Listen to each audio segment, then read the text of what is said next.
actually store all information is because they've started from one valley and they extended it 2,500, 3,000 miles in length with different cultures, different languages, different topographies, different resources. The only way they could actually make it work was they used quipus, which I had mentioned before was actually found. They started using quipus 4,000 years before the Incas, but the quipus are these knotted cords, and these are information storage device and unique to the Western South America.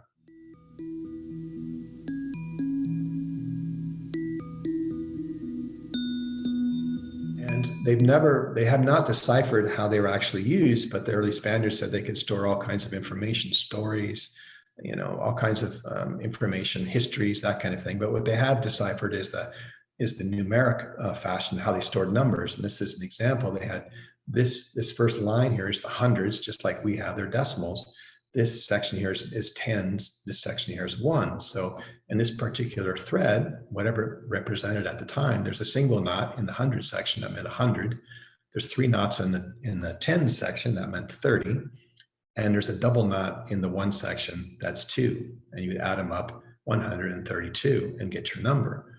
And this is 4 knots, it's 400, and 1 knot and 7 knots, 417. And you could add them this way as well. 1 and 4 is a 5, and this is the summation of this column right here. They're summed up here. So pretty fascinating system, much of which, the information of how it was used, we've lost, and some of them are color coded, but they're still working on trying to figure out how to decipher them. And they keep making discoveries and looking through old chronicles and that kind of thing.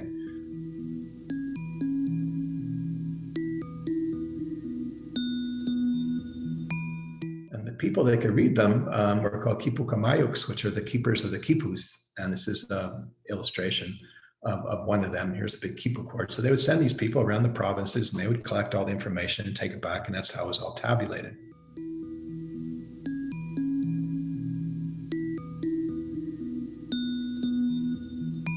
This is 4,000 years before the Incas. They found quipus, which are the cords that lasted for 1,000 years in the Andes, which they were kind of like early computers, early accounting machines. They were actually found in the ruins here 4,000 years before the Incas showed up.